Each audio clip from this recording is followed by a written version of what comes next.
Well, hey everyone, my name is Nathan Jones, and if you're new here, welcome. I like to talk about all things movies, specifically Blu-rays, and today's a special one. We're finally back on board with the Hammer films, and I've been talking about these Hammer volume sets from Indicator Powerhouse Films. I'm really excited because I was finally able to jump back in to this, and I've had a little bit of a period where I kind of stopped watching Hammer for a second. I was still collecting Hammer, but I was, taking a pause, doing an ABC movie challenge, doing a few other things, and I was able to finally watch Hammer Volume 4, Faces of Fear from Indicator. Now, I will say that unfortunately, this box set right here from Indicator is out of print.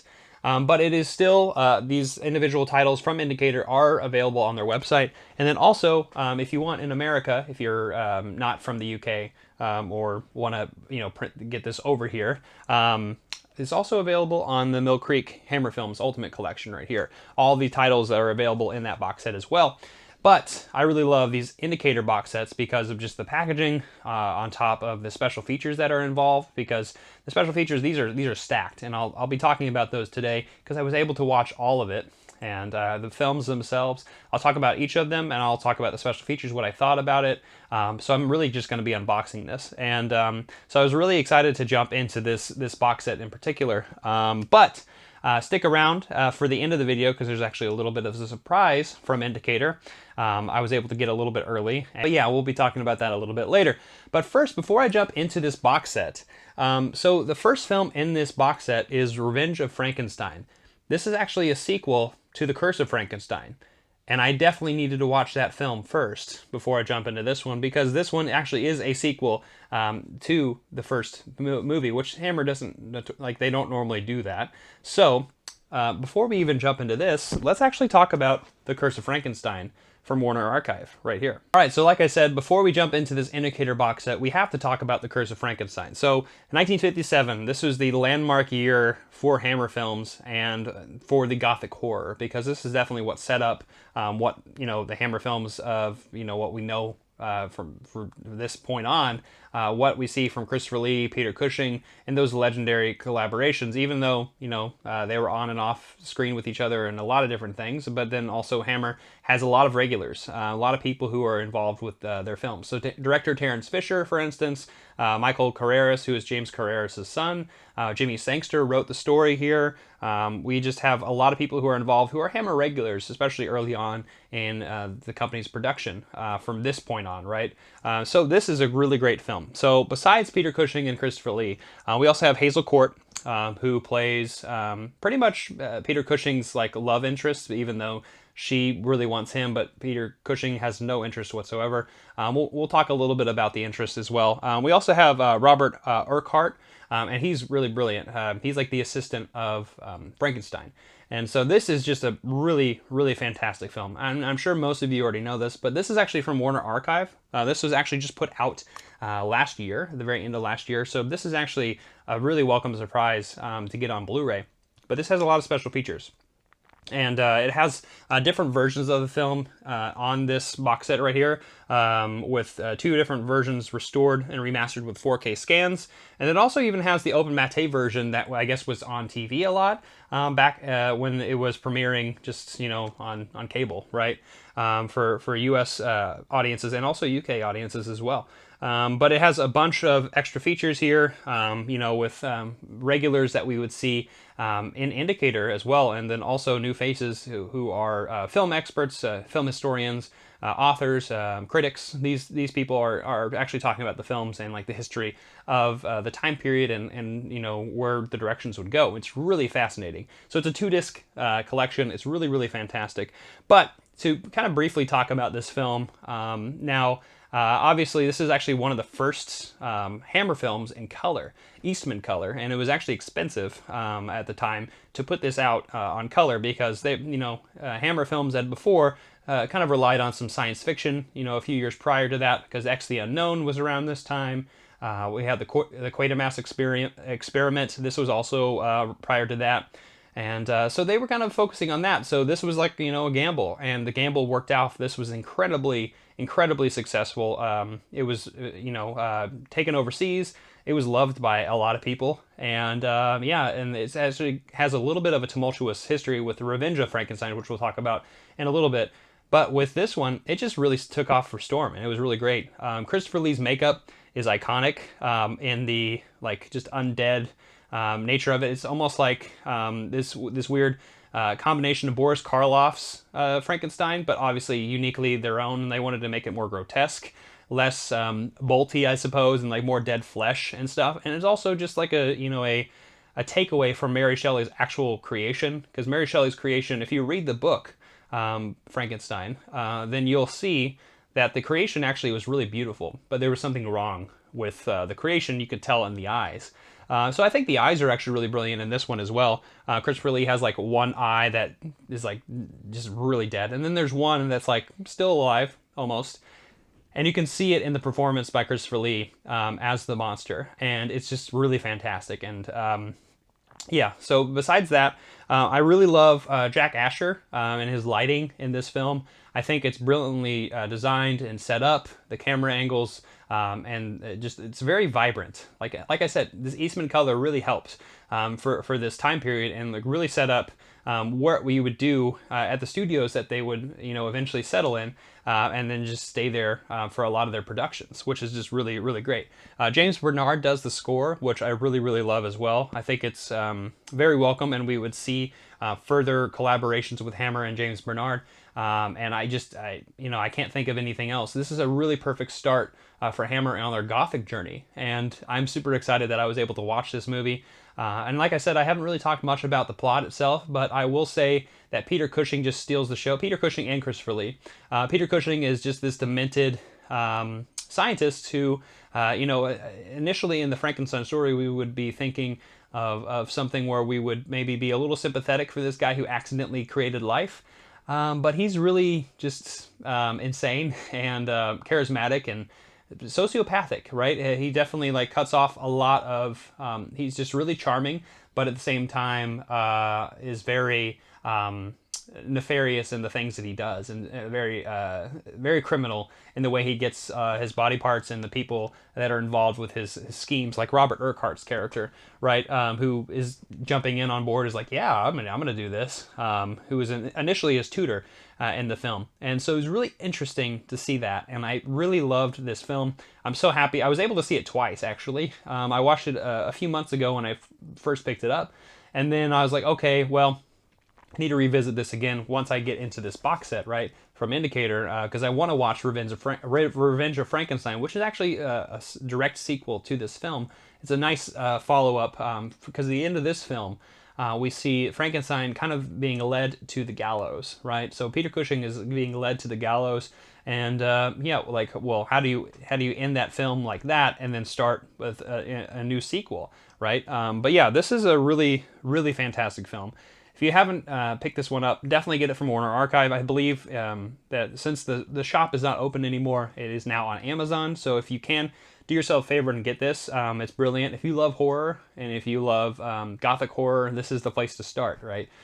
So this is wonderful. And if you haven't seen The Curse of Frankenstein, definitely do yourself a favor and pick this one up. So I definitely had to talk about that before we even jump into this incredible box set right here, right? So now we can finally talk about the Hammer Indicator box set, starting off with Revenge of Frankenstein. All right, so we have this wonderful, wonderful case right here. Now, I will say these cases always come with the alternate art. Usually it's like the art that they had in the US as well. I just really love how these reversible covers. Now, I will say for this particular release, I'm not sold too much on like which one I like more. But yeah, The Revenge of Frankenstein, we have Terence Fisher returning as the director. We also have Anthony Hines coming back with production, at least. I don't know if he's coming back, but Jamie Sangster's writing it again. So this wasn't that too long ago after the success of the Curse of Frankenstein, because that success was international, and for some reason the backer with Warner Brothers kind of took out and didn't want to really, piggyback on that success for some reason. And it was really, really strange in that. And I think it's very interesting to see that Columbia actually picked this up not too long after. And I remember looking at a lot of the special features and talking about maybe the tumultuous, like, is this going to work, out, because there was a lot of production like put behind it because there was so much success with the Curse of Frankenstein, and so they wanted to come up with a sequel, and then they kind of commissioned Stecher to write another story as quickly as possible, which he did, and he did it really brilliantly too, because he figured out what to do. After Peter Cushing is getting led to the gallows, like, where do we go from there? And so it kind of shows you that very beginning, or it picks up right where he's going to the gallows, and then we kind of see that he is like he swaps place with the person, the judge who put him there, and that's kind of how they solve this issue. And then it's years later. Frankenstein is working elsewhere. He's working at this hospital for people who maybe are crippled and old, and he's like, it's pretty much a lab for Frankenstein, and able to just do all of his experiments that he wants to do, but in a safer way, and less nefarious, I suppose. He's still the Peter Cushing that we see. He's still the Frankenstein, doctor. I think it's Dr. Victor Stein is like what his name is in this film. And he's still playing that sociopath, where he's just super charming. People are attracted to him, even his new assistant, which I believe is Michael Gwynn is, I think, his assistant in this one. But we also have Francis Matthews, who is the monster in this film, and he plays a brilliant monster. He's actually a monster who looks very human, and we'll get to that in a second. Eunice Gayson is also in this film as well, as the female lead in this movie. But I will say, unfortunately, she does not do much in the film itself. She just kind of plays that role that is the bridge, like having some kind of romantic interest in some kind of regard. But like I said, it's really focused around Peter Cushing and Frankenstein's character, and then also really around Francis Matthews' character as the monster. Now, this is the promise of one of Frankenstein's assistants, the person who has helped him, aid him in the fact that he didn't die, right? So he aided him, and he's like, okay, now I promise to put you in a body, because this guy is a hunchback, and he also is just disfigured and doesn't really want to be in this body, so he wants a new perfect body. And so on that promise with Frankenstein, Dr. Frankenstein, Dr. Victor Stein, he was able to work together and find this cadaver, Francis Matthews' character, right, and then put him into this new body. And he looks very normal, and he definitely wanted to be in that body. But, obviously things go awry, as this film would do. It's a horror film, of course. But like I said, this is like a really great follow-up to the Curse of Frankenstein. I think this is a really brilliant one, and I was really happy the through line through it. And I think it's really interesting how the movie ends. I'm not going to give too much away. If you haven't seen it, do yourself a favor. It's got a pretty cool ending. I like it too. And I guess they do revisit it later on in some regard into the Frankenstein franchise in Hammer, even though this is the last direct sequel for Hammer to do with the Hammer Frankenstein series. So Revenge of Frankenstein, like I said, so this actually has the new 4K restoration with audio commentary with films historian Marcus Hearn and Jonathan Rigby. And I will say up front, I didn't watch any of the audio commentary, but I'm really excited to eventually rewatch them with those. That's the only special feature I didn't watch. But everything else I did. So Back from the Dead Inside the Revenge of Frankenstein, which is a new and exclusive documentary featuring Alan Barnes, Kevin Lyons, and Jonathan Rigby, exploring aspects of the film's production. This was brilliant. So this is like connecting the dots with Curse of Frankenstein and then also with Revenge of Frankenstein, and talking about all of the collaborations involved with it, and it's just brilliant. We also have Hammer's woman, Eunice Gayson, profiled by the Hammer star by film historian Pamela Hutchinson. This is like what I was saying, kind of alluding to earlier. Eunice Gayson's character in this film, not really written very well, but at the same time, she definitely adds a little bit of a light in this film, even though you get the charming and also menacing Peter Cushing in this film as well most of the time. But yeah, you get that charm, and I'm glad that they had this special feature on this disc talking about her role in the film, and also about her retrospective career. So then after that, we have A Frankenstein for the 20th Century, a video essay by film historian Kat Ellinger and Dima Balin. More exposés on the film and the production, and really talking about how it's connected to Hammer's history. And then we have our Arpeggios of Melancholy, appreciation of composer Leonard Salesios Salzetto's score by David Huckvale, author of Hammer film scores and the musical Avant-Garde. Huckvale is one of my favorite people to talk on Hammer. He's just brilliant. I just love how he's connecting all these different things. But I really love how this score it differs from the James Bernard score, but also follows up on it as well. It's thematically connected, and it just really shows that in that particular thing. Outtakes reel, rare and unseen set on footage, Super 8 version, black and white, 8-minute cut down, home cinema presentation, Joe Dante trailer commentary with 2-minute appreciation, and then image gallery with the limited edition 36-page booklet right here in the side, which I have read, and it's just brilliant. So right there is we got the character of Frankenstein and or the creature, really how he kind of turns out. Francis Matthews turns out like that. But then we have the cast and crew. We have Marcus Hearn doing a film essay here.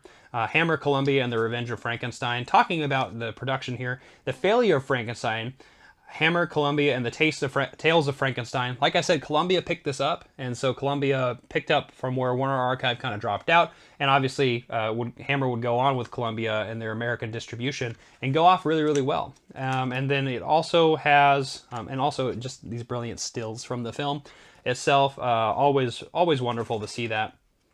There is Jamie Sangster on the Revenge of Frankenstein. So originally, before the Revenge of Frankenstein was even made, they kind of had an idea for a sequel, and they called it The Blood of Frankenstein. That was actually the promotional stuff that Jamie Sangster and company would write and would promote with this film, and really kind of show off where they were thinking of the sensational sequel to The Curse of Frankenstein, which is smashing records throughout the world. And it really was. And it's really crazy that, like I said, Warner Brothers dropped out from that collaboration. There's Jimmy Sangster himself, right on the phone. It looks like he's in his pajamas. Then it talks about a little bit of the campaign for the production and the marketing for the film, which is I Bear and Frankenstein will create monster box office takings for the world's greatest horror drama. Talks about all those ads, and it talks about the critical response as well. And there's the critical response at the time. Now, if you know Hammer films, the critics usually do not like Hammer films. They think they're schlocky and deviant, and definitely do not fit with the times, which is obviously, now we're in 2021, and there's so many Hammer films, so many Hammer fans. It's ridiculous. And so we look back at these films, and we really like them.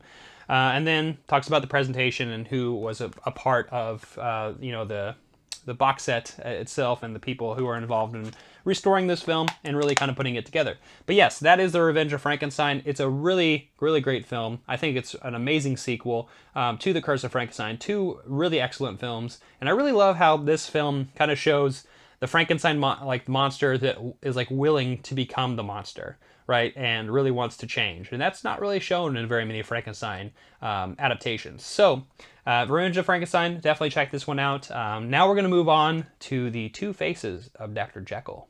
All right, so moving on to 1960 is another film directed by Terence Fisher, so he would be a mainstay here. But this actually is written by Wolf Mankiewicz, who is not known for writing Hammer films, right? He was definitely a little bit more of a political activist at the time, and it's a really interesting collaboration.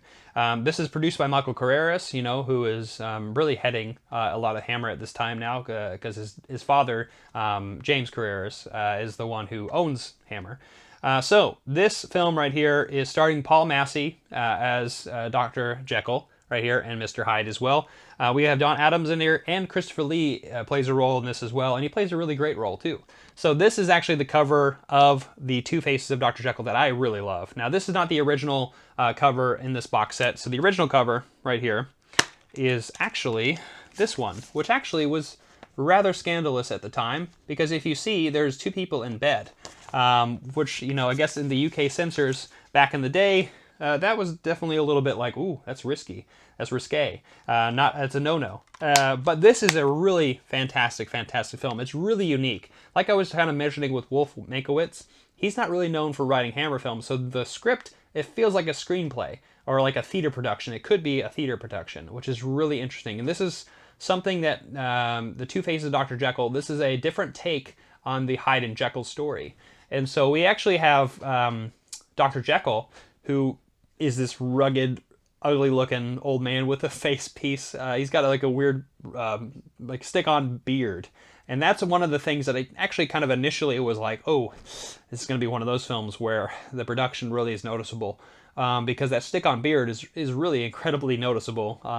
It doesn't really fit on Paul Massey's face. And I will say Paul Massey might be one of the weakest links in this film, but also obviously the film's centered around him. But regardless, then we have the transformation into Mr. Hyde. And Mr. Hyde is the handsome devil Paul Massey who doesn't have the stick-on beard and is the one going out and doing all these deviant things. It's very much like an Oscar Wilde, Dorian Gray take, and that's actually a lot of people mentioned the comparisons with that. It's really the repressed era of debutantes, and people who are in this particular era in England, and then we have the character in Mr. Hyde kind of just going around and with prostitutes and gambling clubs and those things, and really kind of just being a deviant, a social deviant, if you will, and not having any manners whatsoever. And so that's where the monster lies, right? But this is a really interesting film because, like I said, Christopher Lee and Dawn Adams. Dawn Adams is the wife of Dr. Jekyll, and she does not love him whatsoever because I guess years of neglect, because Dr. Jekyll is just so obsessed with his work, has led her to have a relationship with Christopher Lee, which is his best friend. And Christopher Lee, it's really crazy how they can't see the stick-on beard Dr. Jekyll and Mr. Hyde. They look so different. They don't look that different, right? It's interesting how that is not ever connected. But you see that in this film, and Christopher Lee plays a really great role of that best friend who's like a little scummy, but also like at the same time you kind of feel bad for him because he's put in this situation. Now I will say there are parts in this movie where Christopher Lee is definitely a scumbag, but he plays it in a really done way. Obviously, Christopher Lee plays a lot of really great villains, but also he's a little bit like I said, you kind of care a little bit about him.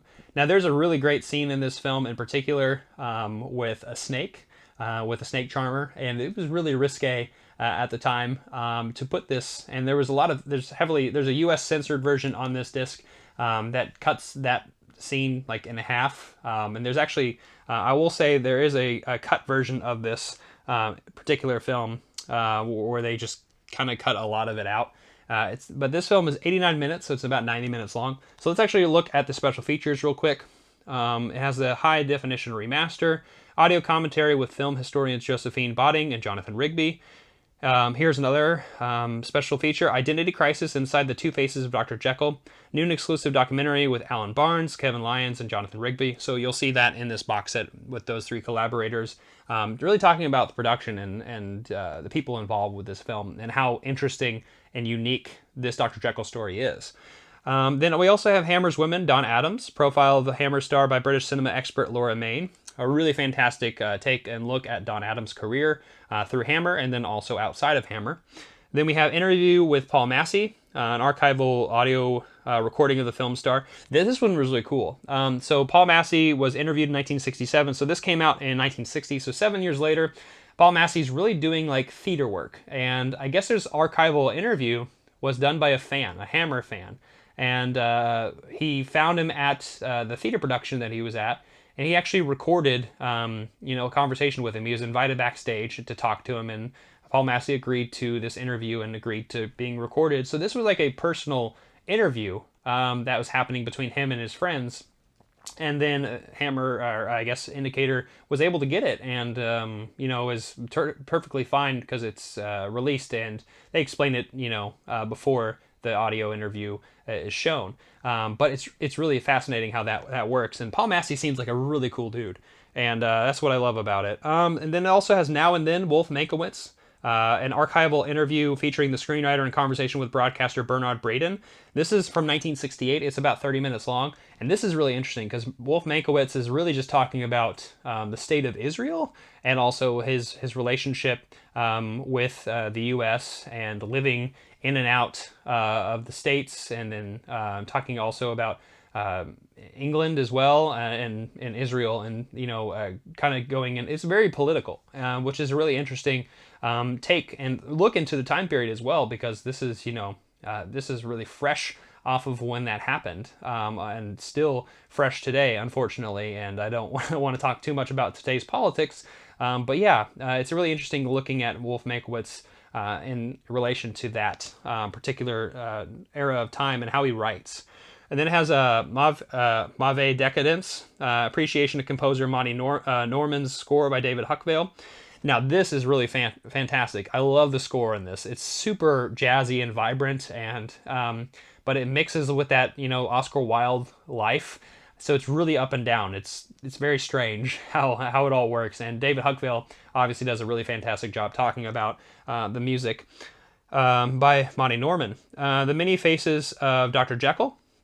An overview of the censorship history of the Two Faces of Dr. Jekyll. As I was saying, there's a lot of censorship because this film has highly sexual, repressed things going on. And actually, the ending of this film is kind of messed up with a rape scene in particular, and it cuts that from it. And I will say, hearing that probably is maybe do I want to watch this movie? Yes, I would still say watch it, because I think it is really strong.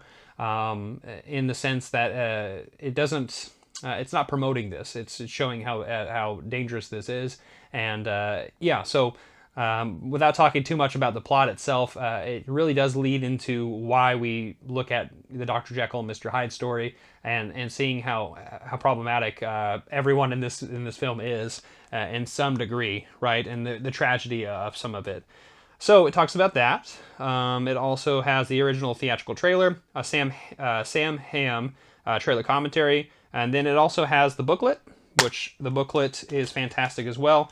It has right there Paul Massey, the crew and cast who are here. And now we have you, unspeakable devil, you vile, disgusting degenerate. The Two Faces of Dr. Jekyll, gothic dualism and decadent transgression.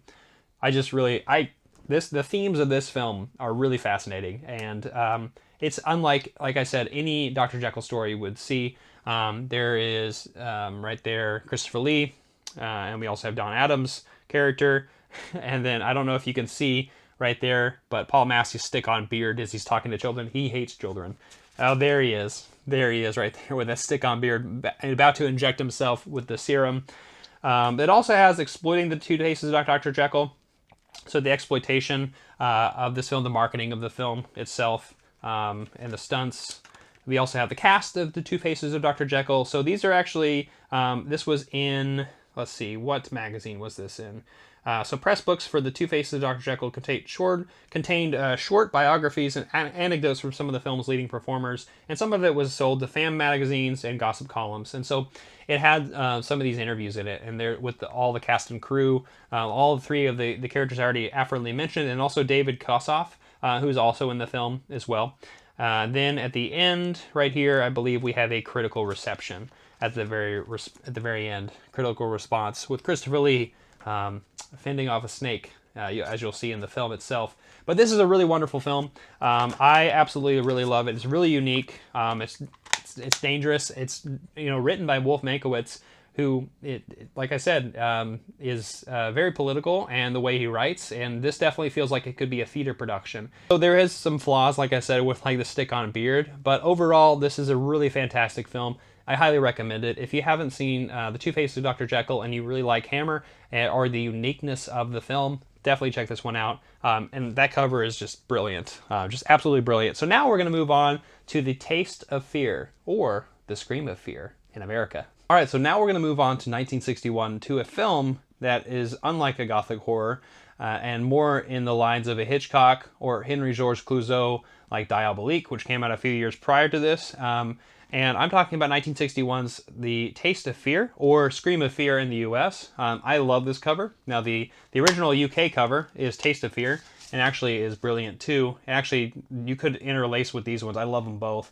But I definitely liked the kind of the vibrant nature of Scream of Fear, even though it is a very simple and subtle story with a lot of complex twists and turns. And that's the reason I'm not going to explain too much of the plot, because it definitely is really fascinating how everything unfolds. Apparently I have hiccups. It's really fascinating how it all unfolds.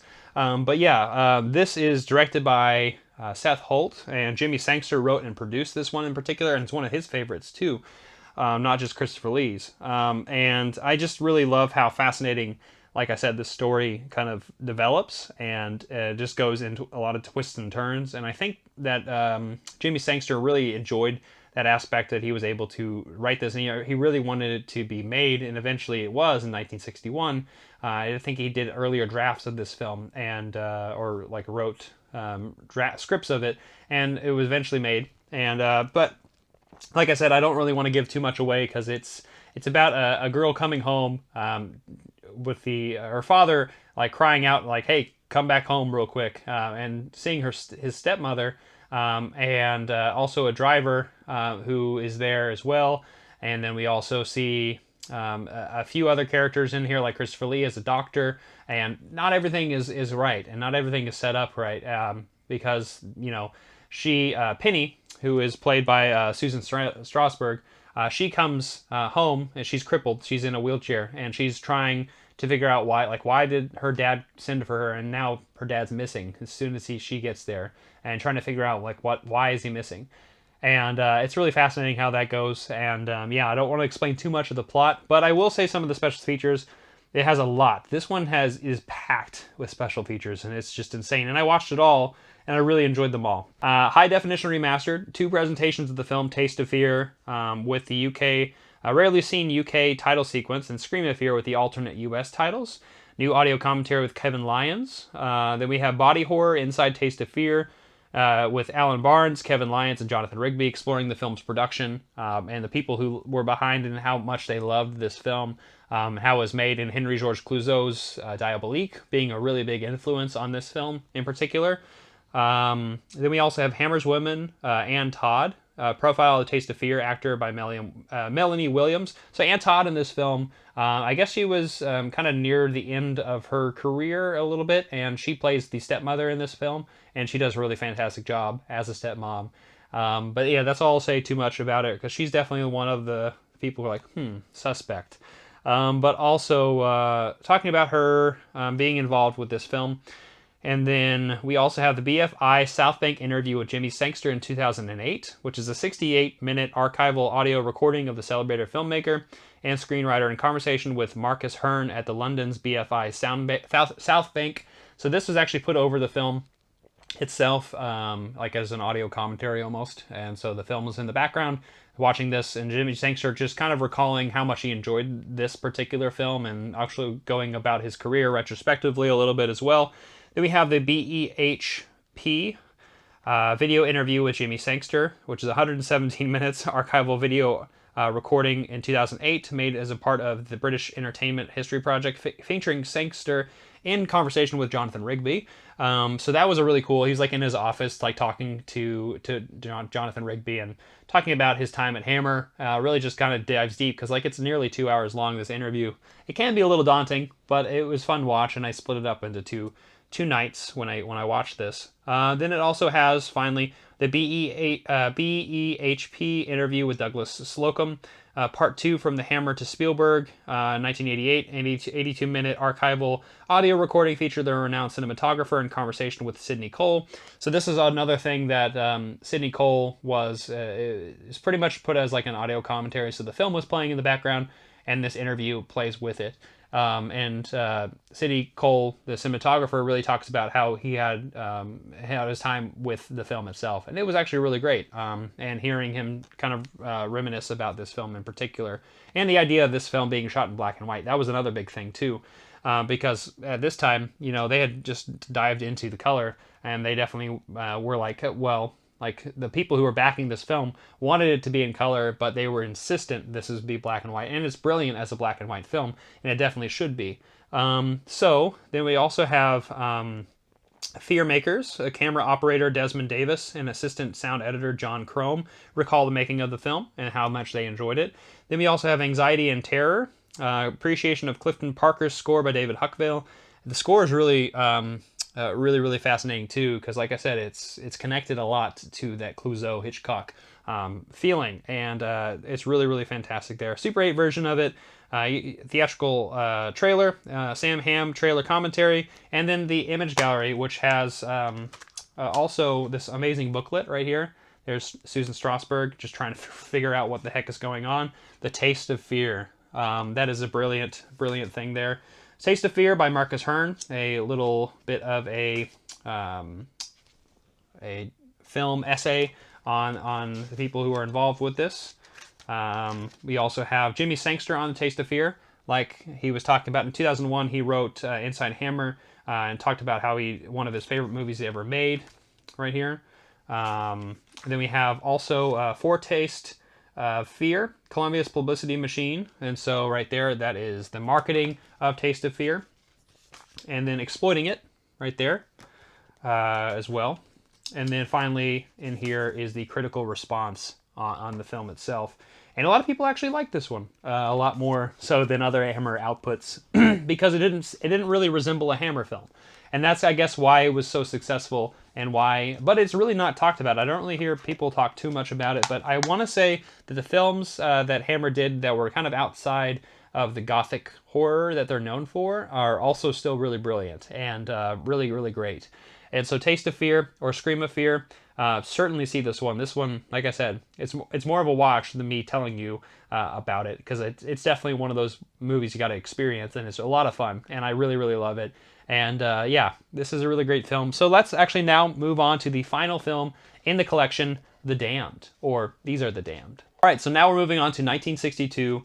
We're actually talking about a film directed by Joseph Lucy, which is, I think, a Canadian director. And so this produced by Anthony Hines, is starring a lot of people in it. MacDonald Carey, Shirley Ann Field, Vivica Linfors, and Alexander Knox. And we also have Oliver Reed in this film as well. You know, Curse the Werewolf, Oliver Reed. And he's also in some Dracula films as well. But yes, The Damned.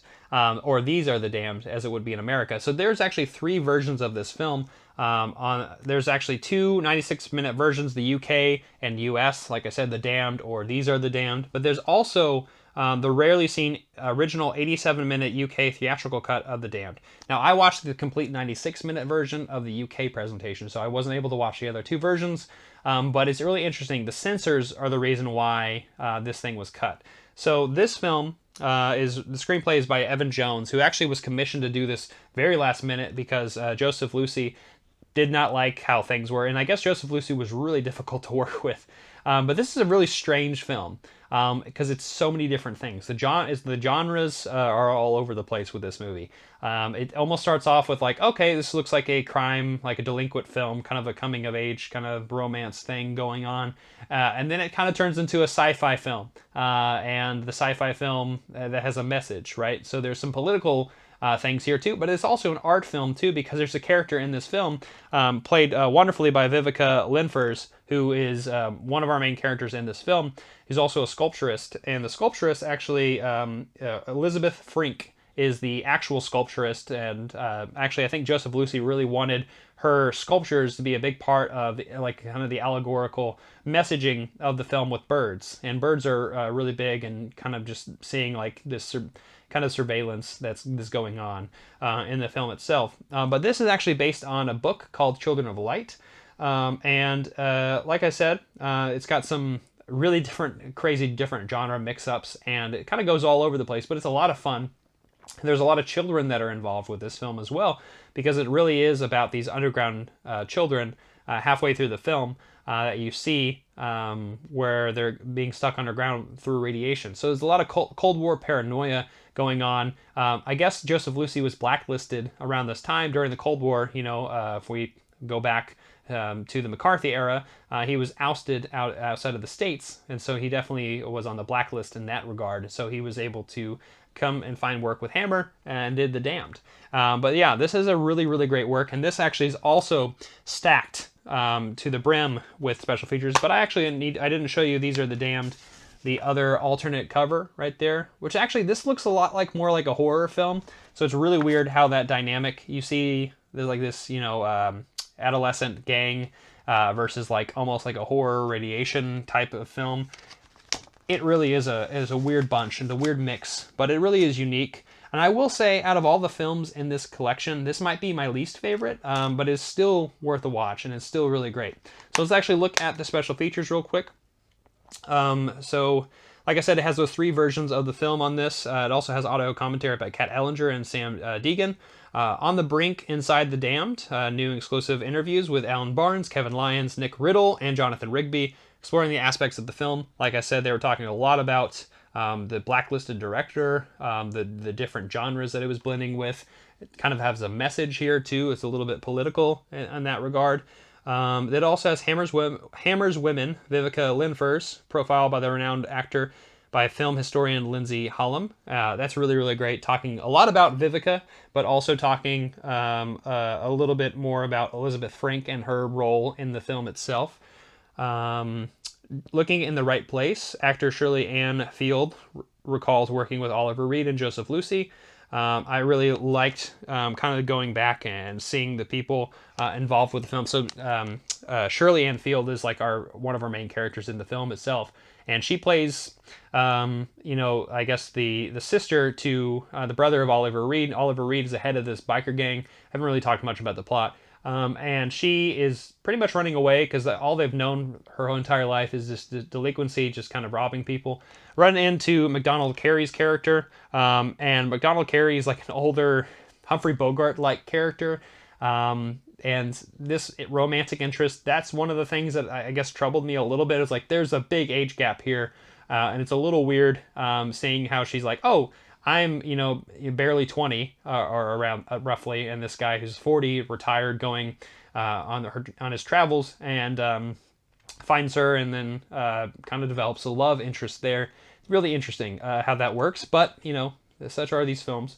But like I was saying, Oliver Reed is one of the bad guys as well in this film. So it's really interesting because Oliver Reed is like kind of in love with his sister.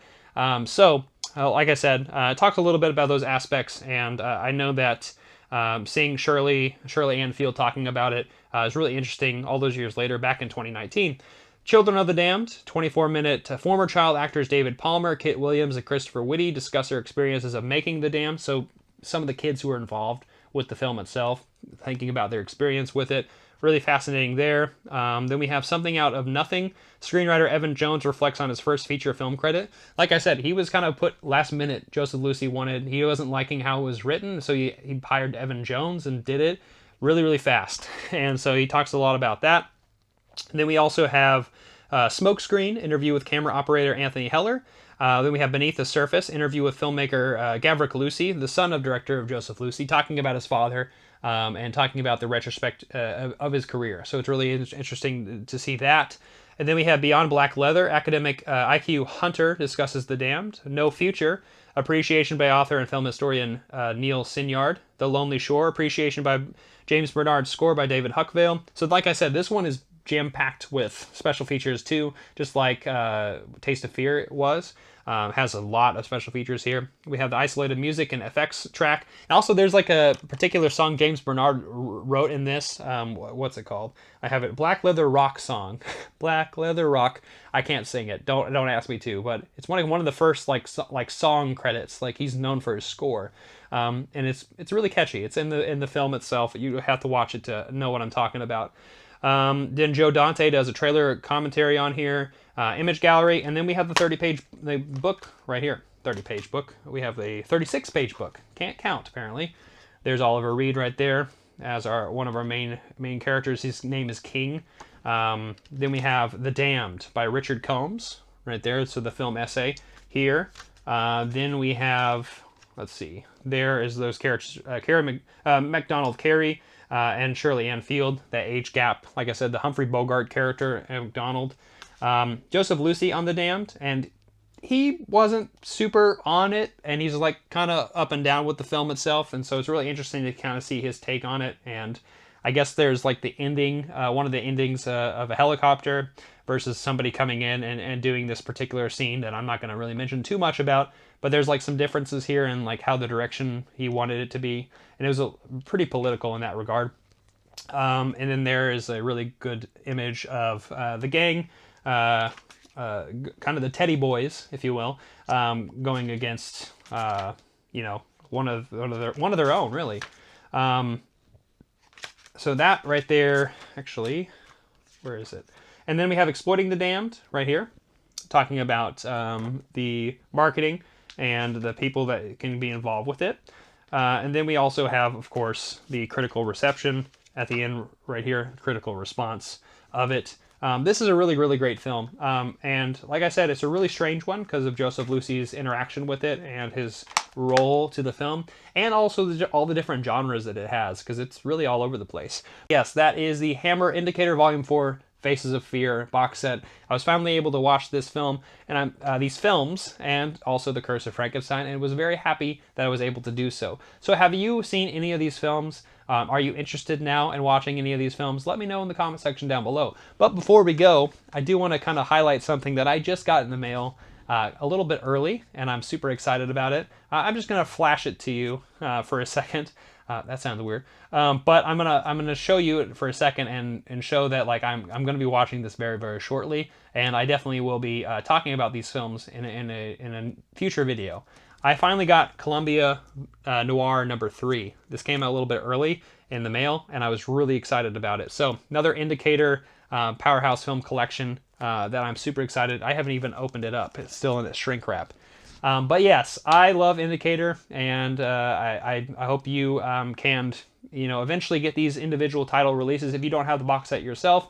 Or, like I said, get that Ultimate Hammer film collection from Mill Creek, because it has all those titles as well in it. And so you won't get all the special features that are involved, because they're on different things. But anyway, thank you so much for watching this video. Comment down below, share, hit the notification bell, and I'll see you next time. I'm not jonesing around.